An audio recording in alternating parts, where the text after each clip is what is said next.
beaucoup. Nous allons rentrer maintenant dans, après le tableau que vous avez dressé, les enjeux que vous avez indiqués. Nous avons la chance de recevoir le professeur Agnès Buzyn, qui est la dirigeante, la présidente de l'INCAF, voilà, le grand organisme de lutte contre le cancer, l'Institut national de lutte contre le cancer. Vous savez tous, évidemment, ici, que la lutte contre le cancer a été déclarée grande cause nationale, je crois, sous le président Chirac, je crois, et que, donc, ça a été indiqué tout à l'heure. Pardon ?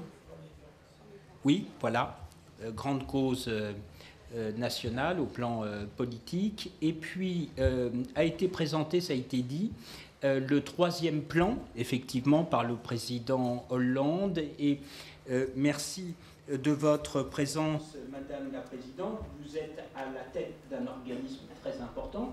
Vous êtes une personnalité réputée.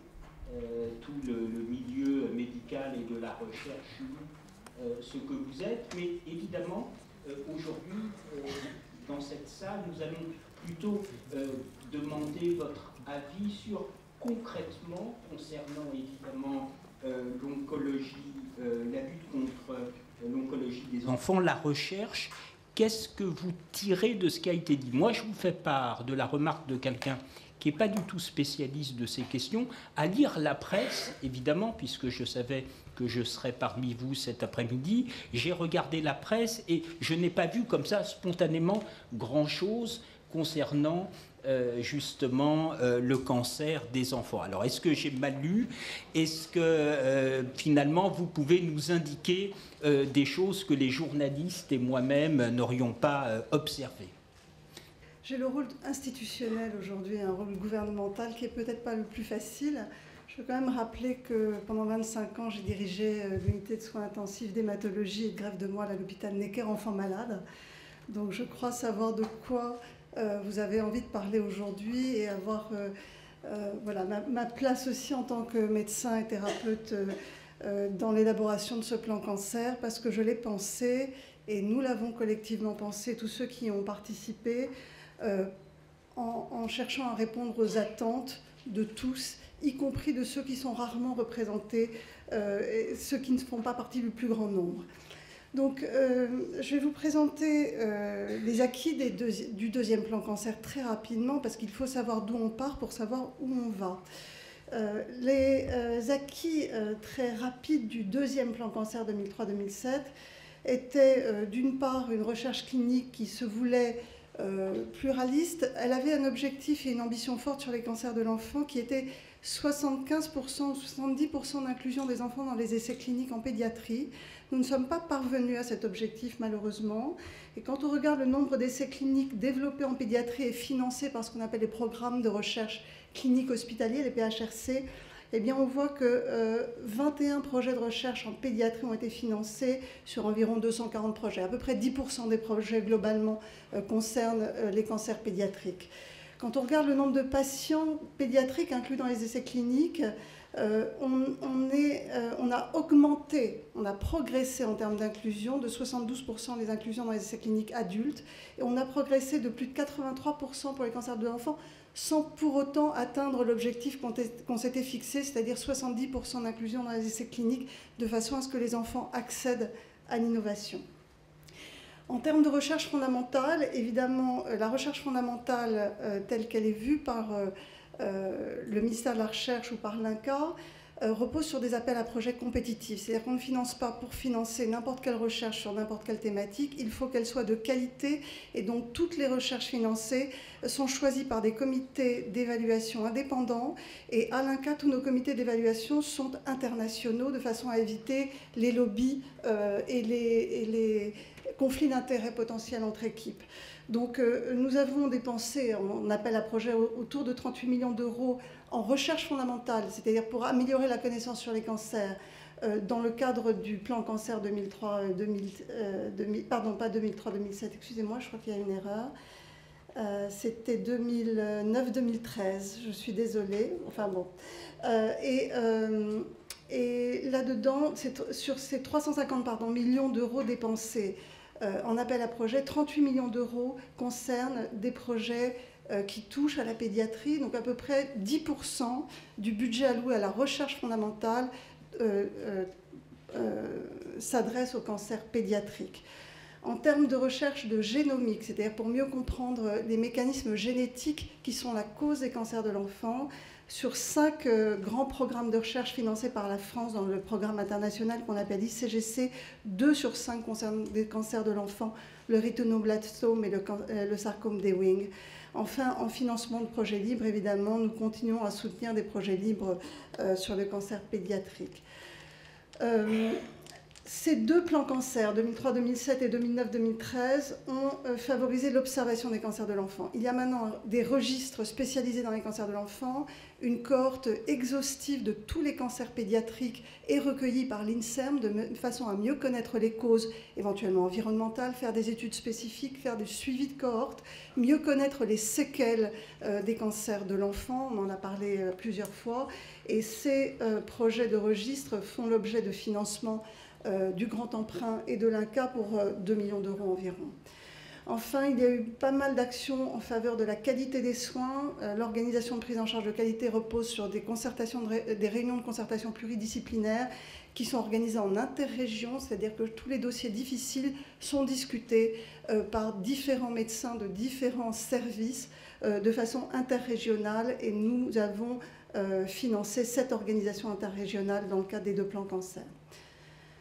Alors, comment avons-nous élaboré le 3e plan cancer? Eh bien, nous avions une commande extrêmement claire du président de la République. Quand il s'est adressé à nous il y a 1 an en disant qu'il voulait un 3e plan cancer, il nous a fixé quelques priorités. Il y avait une des priorités qui était de lutter contre les inégalités dans le domaine du cancer, et une deuxième priorité qui était d'améliorer l'accès à l'innovation pour les cancers pédiatriques et d'améliorer la recherche sur les cancers pédiatriques. Cela a été dit par le président de la République. Il s'est adressé à nous plusieurs fois dans le cadre de la dernière année pour savoir où en étaient les travaux d'élaboration et être sûr qu'on répondait à cette demande. Alors, comment ce plan cancer a été élaboré? D'abord, c'est un plan cancer qui est copiloté par 2 ministères, le ministère de la Recherche et le ministère de la Santé. Ce n'est plus uniquement un plan de santé publique, c'est un plan de recherche et de santé. Ça change par rapport au plan cancer précédent qui a été piloté par le directeur général de la Santé. Ce plan, pour avoir été élaboré, a reposé sur un rapport d'orientation fait par le professeur Jean-Paul Vernant, hématologue, qui a fourni 400 recommandations. Ces 400 recommandations ont alimenté des groupes de travail. Ces groupes de travail étaient des groupes de travail interministériels, pilotés par les administrations centrales des ministères, dans lesquels il y avait des personnalités qualifiées, des représentants de patients, des représentants d'ARS, des médecins généralistes, évidemment des oncologues et des administratifs. Et ces groupes de travail nous ont fait parvenir à l'INCa tout un tas de propositions à partir des recommandations du professeur Vernant, mais également à partir des 3000 contributions écrites que nous avons reçues sur le site e-cancer, qui étaient des contributions soit individuelles, soit d'institutionnelles, de sociétés savantes, de fédérations hospitalières ou d'associations comme les vôtres. Donc nous avons tout pris en compte, et à l'INCa, nous avons mis en forme ce plan en regroupant toutes ces propositions dans le cadre de différents chapitres que je vais vous présenter juste après. Donc la rédaction finale du plan a été réalisée par l'INCa, et évidemment, comme je vous l'ai dit, le président de la République l'a présenté le 4 février dernier. Et ce que vous avez entendu dans la presse n'est qu'une toute petite partie de l'iceberg. La partie immergée, effectivement, on a très peu parlé dans la presse de la pédiatrie. En fait, c'est un plan qui est tellement riche et je pense tellement ambitieux sur l'ensemble du champ du cancer, à la fois dans la recherche, l'amélioration de la qualité des soins, l'accompagnement dans la vie après le cancer, l'accès aux études, l'accès au travail, l'accès aux assurances, que la presse n'a pas pu reprendre l'ensemble des contributions. Et si certains d'entre vous sont amenés à lire le plan, vous verrez qu'il y a tout un tas de petites touches de détails qui visent vraiment à l'amélioration soit de la qualité des soins, soit de l'accompagnement des malades, à tous les recoins de ce plan cancer. Je pense que la presse était en difficulté pour faire un résumé de tout ça. Alors, les ambitions qui ont présidé à la construction de ce plan, c'était vraiment de répondre aux patients, je vous l'ai dit, et à leurs proches. C'est un plan construit pour les malades et pour les familles. Ce n'est pas un plan pour les professionnels de santé ou pour les structures de soins ou de recherche. Il porte une vision intégrée, permanente, qui vise à rapprocher la recherche et le soin. Et je pense que c'est la grande force de la France dans les plans cancer successifs. Les autres pays du monde ont des plans soit dédiés à l'amélioration des soins, soit dédiés à la recherche, mais qui ne rapprochent pas les deux et ne favorisent pas l'accès à l'innovation. Troisièmement, mettre l'accent sur la prévention, bien entendu, puisqu'on sait que 30% des cancers seraient évitables par une meilleure prévention, mais ce n'est malheureusement pas le cas pour les cancers de l'enfant. Veiller à traiter l'ensemble des situations individuelles et spécifiques en personnalisant les prises en charge, ne laisser personne sur le bord du chemin, c'était un impératif que nous nous sommes fixés pour l'élaboration de ce plan. Réduire les inégalités en travaillant sur les moments où il y a des pertes de chance pour les malades. Face à cette maladie, il nous a semblé que toute notion de perte de chance potentielle dans un délai d'accès aux soins, dans la qualité des soins, est intolérable. Et donc c'est pour ça que le sous-titre du plan, c'est « Donnons à chacun ou à tous les mêmes chances partout en France », réduire ces pertes de chance. Et enfin, atténuer les conséquences sociales ou financières provoquées par la maladie, on en parlera tout à l'heure. Donc le plan est organisé en 3 parties. Une partie qui s'appelle « Guérir plus de personnes malades », en favorisant des diagnostics plus précoces et en garantissant l'accès à tous à une médecine de qualité et aux innovations. Préserver la continuité et la qualité de vie en proposant une prise en charge globale de la personne, non seulement médicale, mais médico-sociale, sociale, psychologique évidemment, pendant et après la maladie. Puis, troisième axe, investir dans l'avenir, investir dans la prévention et dans la recherche fondamentale pour réduire le nombre de nouveaux cas de cancer et préparer les progrès. Alors, je vais revenir sur les actions spécifiques de la pédiatrie. Très rapidement, je vais vous passer 2 diapos sur les soins et puis j'en reviendrai à la recherche. Donc, sur les soins, l'idée est de réduire les délais. Les délais, c'est un facteur de perte de chance et c'est un facteur d'inégalité. Selon qu'on connaît quelqu'un, selon qu'on est dans la bonne région, ça va aller vite ou ça va aller plus lentement. C'est intolérable. Donc, il y aura un suivi des délais d'accès à l'imagerie, aux examens complémentaires, à l'adressage des patients à la première consultation, qui sera suivi par les ARS et qui fera l'objet de rapports annuels. Intégrer des modalités particulières de l'annonce du diagnostic pour les cancers pédiatriques, on en a parlé tout à l'heure, ça n'est pas fait partout de la même façon, en travaillant avec les familles, en améliorant les supports d'information, les lieux d'annonce spécifiques et les documents qui vont permettre aux familles de s'orienter dans les démarches médicales et médico-sociales d'accompagnement, car en fait, beaucoup de personnes n'ont pas recours aux aides qu'ils pourraient avoir parce qu'ils n'ont pas connaissance de ces aides. Donc il y aura une obligation dès l'annonce du diagnostic de donner l'ensemble des documents permettant l'aide, par exemple l'hébergement, les transports, tout ça peut être pris en charge par des caisses d'allocation familiale, par exemple. Formaliser des situations de recours pour les cancers les plus graves, les plus rares, en labellisant des centres d'expertise pour la protonthérapie, par exemple. Nous avons également prévu dans le plan d'organiser une double lecture systématique de l'anatomopathologie des cancers de l'enfant, de façon à ce qu'il n'y ait aucune errance diagnostique ou aucune erreur diagnostique. Enfin, nous améliorons la prise en charge spécifique des adolescents et des jeunes adultes en organisant cela au niveau régional ou interrégional avec de nouvelles structures. Et ça me rappelle mon passé à Necker, où en 2000, j'avais été voir la direction de l'hôpital en disant que je voulais faire une structure dédiée aux adolescents, aux jeunes adultes qui avaient des besoins tout à fait spécifiques et des maladies tout à fait particulières. Et ça m'avait été refusé à Necker Enfants Malades en 2000. Je suis contente de voir que ça apparaît dans le plan 15 ans plus tard. Conforter par appel à projet l'apport des associations dans la qualité de la relation enfant-parent-professionnel. Nous avons besoin des associations. Je suis intimement persuadée que nous ne pouvons pas faire bien sans les malades. Les malades, dans ce qu'ils nous apportent, en parlant de leurs besoins, font clairement améliorer la qualité des prises en charge. Et il y a un grand volet dans le plan sur la démocratie sanitaire, la place des associations dans les structures de soins et de recherche. Enfin, il y a des mesures non spécifiques à l'enfant qui bénéficieront aux enfants, bien entendu, mais je ne vais pas revenir dessus. Sur la scolarité, plusieurs personnes en ont parlé tout à l'heure, Il y a des actions spécifiques pour améliorer la scolarité, soit à l'hôpital, soit en dehors de l'hôpital. Le CNED va être rendu gratuit à partir de 16 ans. Il est déjà jusqu'à 16 ans pour les enfants malades. Nous l'avons obtenu gratuit de 16 ans à 25 ans jusqu'au stade master par le ministère de l'Enseignement supérieur pour que les jeunes puissent faire une formation à domicile si besoin. Voilà, il y aura des documents d'information spécifiques pour les étudiants qui veulent poursuivre leur formation. Je ne vais pas revenir sur tout ça. Nous avons également voulu travailler avec les MDPH. Quelqu'un l'a dit tout à l'heure, c'est un cauchemar les MDPH en termes de lenteur administrative, la non prise en compte des maladies aiguës comme le cancer dans leur processus. Nous avons à travailler avec eux pour améliorer tout ça.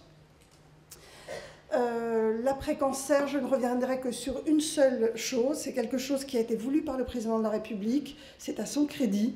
Il a souhaité obtenir le droit à l'oubli pour l'assurance en commençant par la pédiatrie et les adolescents.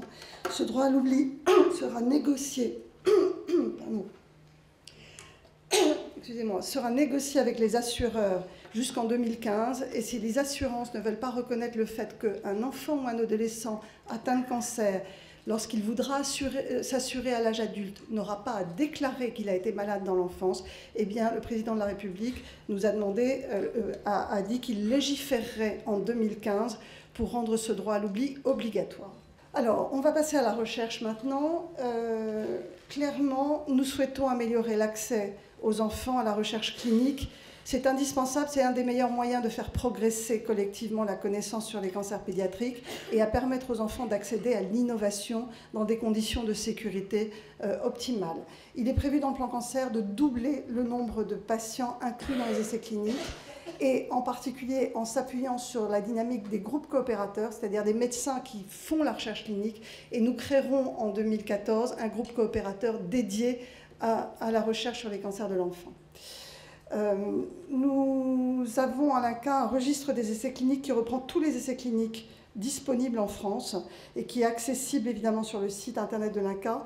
L'idée de ce registre, c'est de le rendre évolutif et surtout de rendre public les résultats de ces recherches. C'est-à-dire que tout le monde aura accès aux produits de la recherche, qu'ils soient positifs ou négatifs.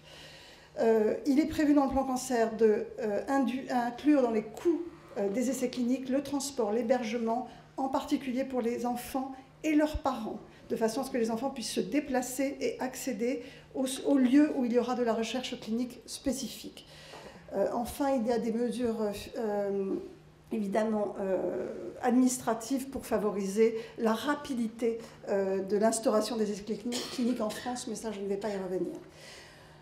Deuxième axe de travail, les essais cliniques de phase précoce. Nous avons à l'INCa, lors du deuxième plan cancer, créé ce qu'on appelle les CLIP, les centres labellisés INCa de phase précoce, qui permettent aux adultes d'avoir accès à des médicaments innovants dans des essais cliniques de phase 1 ou 2. Il n'existe pas de CLIP pédiatrique. Le plan cancer 3 a prévu de créer 2 CLIP pédiatriques et l'appel à projet sera lancé en 2014.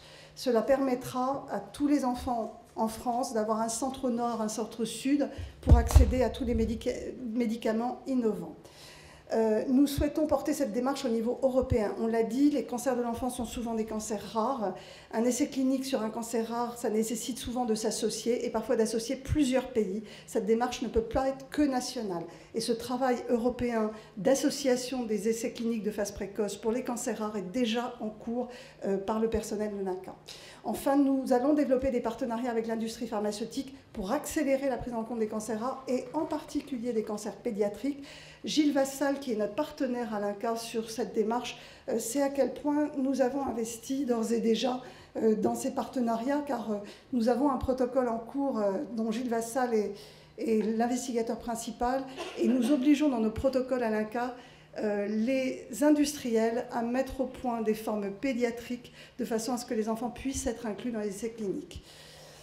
Nous avons décidé, dans le plan cancer 3, de repenser la politique globale du médicament en cancérologie. Nous pensons qu'un médicament en cancérologie ne peut pas être évalué de la même façon que le Xème antidiabétique.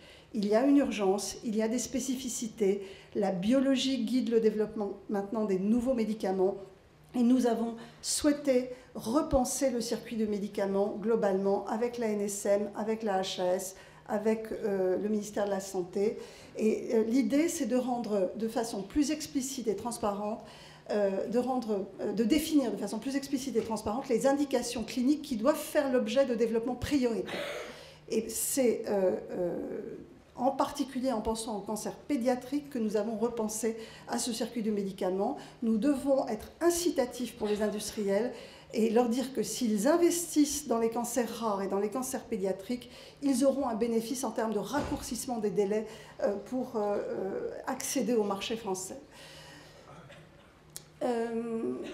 Nous avons aussi l'intention de développer de nouveaux types d'essais cliniques plus adaptés aux cancers rares et adaptés à la biologie du cancer, c'est-à-dire d'arrêter de penser les essais cliniques en pensant qu'il faut forcément étudier 1000 patients ou 3000 patients. Nous allons faire des essais cliniques beaucoup plus ciblés, beaucoup plus évolutifs. Nous allons travailler avec les sociétés savantes là-dessus. C'est une démarche qui se met en place déjà aux États-Unis. Et donc, nous allons travailler sur ces nouveaux types d'essais de façon à accélérer l'évaluation des médicaments anticancéreux, en particulier dans les indications que nous considérons comme prioritaires. Enfin, nous allons essayer de continuer à garder l'avance que la France a en termes de médecine personnalisée. Nous sommes un des premiers pays au monde à permettre à tous les patients du territoire d'accéder à une analyse génétique des tumeurs pour l'accès aux thérapeutiques ciblées. Eh bien, nous allons améliorer ce dispositif en organisant sur l'ensemble du territoire une nouvelle technique d'analyse des tumeurs qu'on appelle le séquençage au débit. Ce séquençage se mettra en place par des appels à projets successifs dans les 3 ans qui viennent. Et nous avons prévu, à l'issue du plan, d'être en capacité d'analyser 60 000 tumeurs de patients sur le plan moléculaire pour guider la thérapeutique et les thérapeutiques ciblées. Bien entendu, cela concernera les cancers pédiatriques. Pardon, excusez-moi, ce n'était pas cette diapositive-là. J'ai parlé de la diapositive suivante, mais ce n'est pas grave. Nous avons également l'intention d'accélérer le rendu des résultats en termes de risque génétique. Pour ceux d'entre vous qui ont eu un enfant atteint de rétinoblastome, vous savez que quand il faut faire le test à la recherche du gène RB, eh bien, cette recherche génétique est parfois extrêmement longue. Dans certains centres, elle met presque 1 an. Et c'est intolérable pour les familles de ne pas savoir si l'autre œil sera atteint, si d'autres enfants seront malades. Et nous allons raccourcir ces délais grâce au séquençage au débit sur les consultations et les laboratoires d'oncogénétique. Donc c'est là où je souhaitais parler du séquençage au débit des tumeurs. Donc 60 000 patients seront séquencés à l'issue du plan pour leurs tumeurs de façon à guider des traitements ciblés.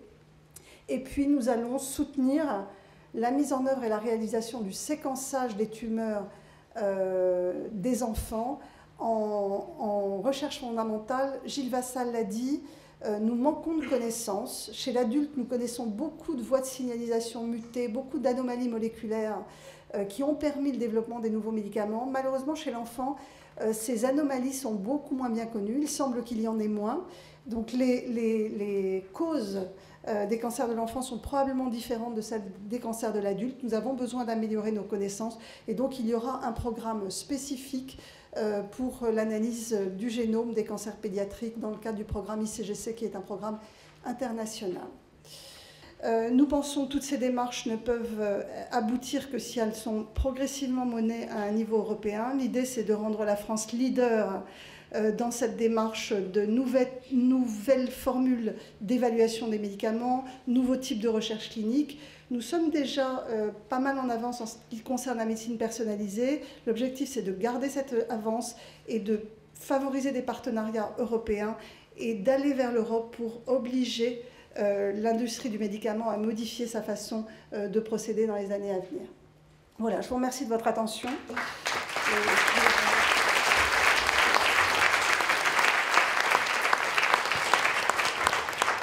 Merci, professeur Agnès Buzyn. Merci, Madame la Présidente. Vous avez abordé évidemment beaucoup de choses. Si vous le permettez, avant d'aller voir justement ce qui se passe aux États-Unis, aborder la question européenne, je vais peut-être interpeller Patricia.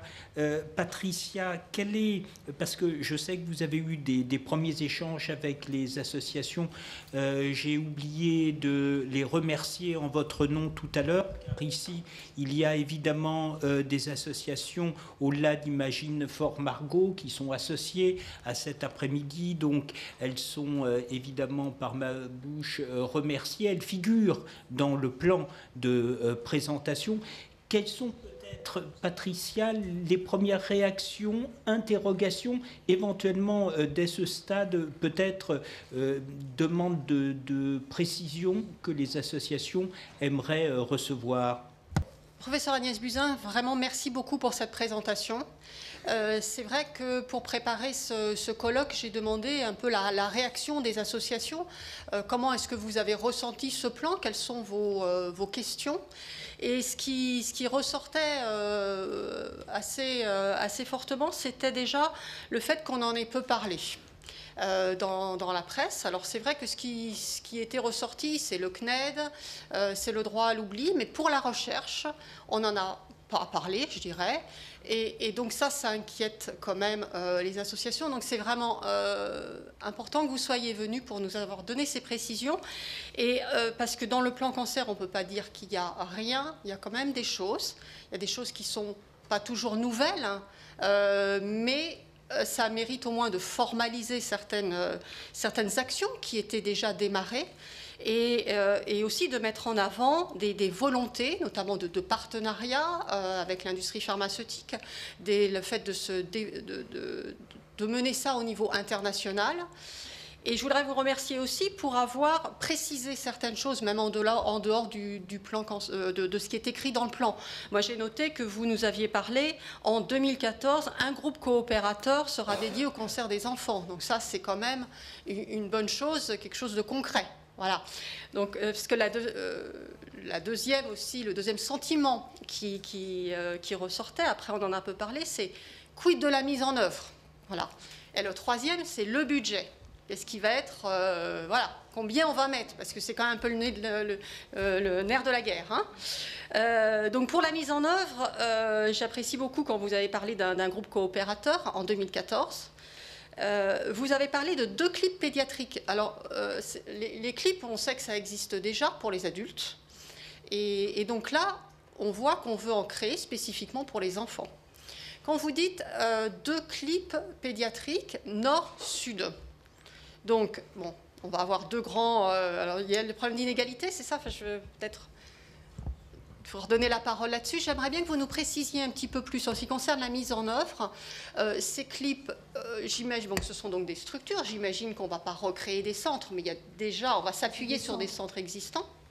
Ce sont évidemment des centres existants. Quand je dis un nord au sud, je ne suis pas dans le comité d'évaluation. Je ne sais pas combien d'équipes vont se présenter à cet appel à projet. L'idée, c'est qu'il n'y ait pas un clip à Trousseau et un autre à Robert Debré, parce que je pense que pour les enfants qui sont traités à Marseille ou à Lille, ce n'est pas forcément très confortable. J'espère qu'on couvrira comme ça une partie du territoire. Maintenant, je vous le dis, à l'INCa, ce qu'on veut, c'est l'excellence. Et l'excellence repose sur des bons projets. Donc, ça dépendra de ce que nous recevons comme type de projet. Il est difficile d'en créer plus parce qu'il faut une masse critique pour avoir la compétence nécessaire et pour que ce soit efficace, il faut avoir suffisamment d'essais cliniques à traiter, en fait, et suffisamment d'enfants également à traiter. Et donc, il est illusoire d'envisager d'avoir des équipes avec cette compétence-là, qui est quand même une recherche clinique de haute technicité dans n'importe quel centre pédiatrique. C'est déjà pas le cas pour les adultes, ça l'est encore moins pour les enfants. Ce que j'ai oublié de préciser, je m'en excuse sur la recherche clinique, c'est que nous souhaitons l'orienter spécifiquement, en tous les cas une partie du budget, sur tous les essais cliniques qui permettront de travailler sur les séquelles et sur la désescalade thérapeutique. Ça, c'est une des ambitions du 3e plan cancer.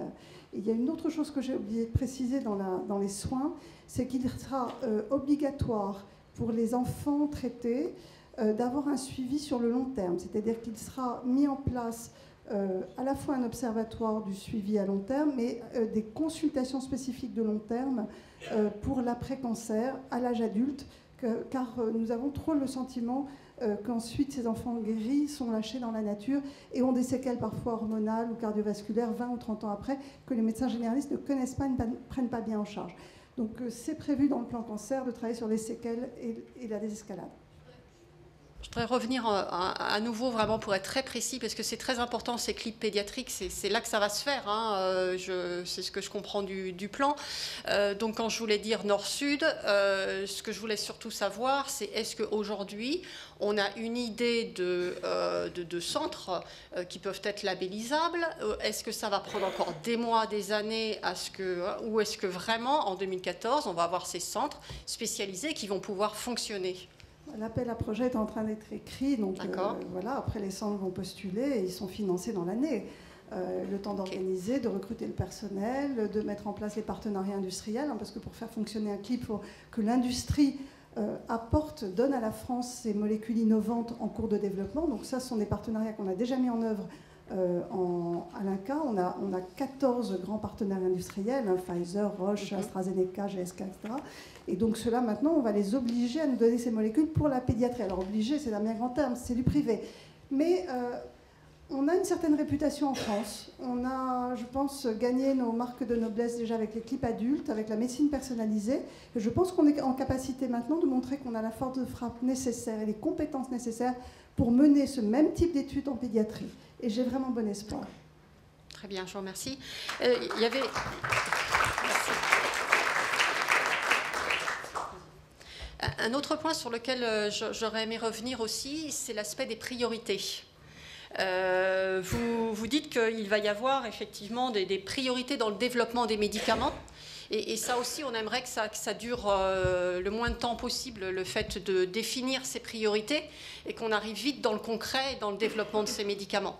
Donc je sais, puisque vous avez parlé que vous travaillez avec le professeur Vassal, il y a un mapping qui est en train de se faire avec l'ITCC et la SFCE aussi, de toutes les tumeurs pédiatriques et sur lesquelles on dit, bon ben voilà, pour tel type de tumeur, voilà où on en est, est-ce qu'on a des médicaments en face ou pas? Ça, c'est un travail qui est en train de se finaliser. Donc, est-ce que ce travail-là va être utilisé par l'INCa pour la priorité des développements des médicaments? C'est une excellente question.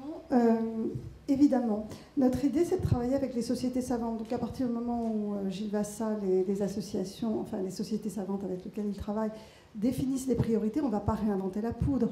Ce n'est pas l'INCa. L'INCa a une expertise avec des groupes de travail. Donc, on va partir de ce mapping pour définir des priorités de travail, bien entendu.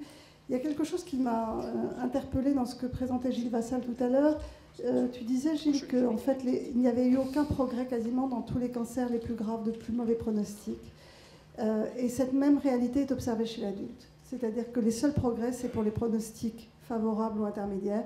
Nous n'avons fait aucun progrès en 15 ans sur les cancers de l'adulte les plus graves. Et c'est la raison pour laquelle la recherche clinique dans le plan cancer 3 est orientée sur les cancers les plus graves et les cancers pédiatriques. Parce que ce sont ceux-là qui nous posent un réel problème maintenant, pas ceux qui ont des taux de guérison à plus de 95%. J'ai une dernière question, puisque justement on est dans les priorités et que vous dites que la priorité c'est les cancers pédiatriques. Le budget, ça va être aussi une priorité dans le... Alors, j'ai pas fait de budget pour la pédiatrie. J'aurais dû. C'est pas comme ça qu'on a calculé. Donc, le plan dispose d'un budget de 1,5 milliard pour 5 ans et demi, en fait. Hein. On considère qu'il démarre au milieu d'année et se terminera fin 2019, avec 750 millions de mesures nouvelles, à peu près la moitié du budget en mesures nouvelles. Un budget de la recherche qui est entièrement préservé. Ça a été une assurance du ministère de la Recherche, qui, par le temps qui court, n'est pas si simple quand on sait que le budget de l'ANR, de l'Agence nationale de la recherche, a été diminué de 10%, celui de l'INSERM, celui du CNRS. Donc, à partir du moment où il y a eu un plan, le ministère s'est engagé pour maintenir les budgets de recherche sur le cancer à budget constant. Voilà, je crois que c'est pas mal. Maintenant, je ne peux pas vous dire, les clips, c'est un certain budget, mais je n'ai pas en tête ce qui est dédié à la pédiatrie. Mais il y a aussi des choses qui sont de l'ordre de l'organisation des soins, qui bénéficient à tout le monde, et aussi à la pédiatrie. Donc c'est difficile d'extraire tout ce qui concerne les enfants. Il y a des choses spécifiques et des choses non spécifiques. Merci beaucoup Agnès Buzyn, merci Patricia.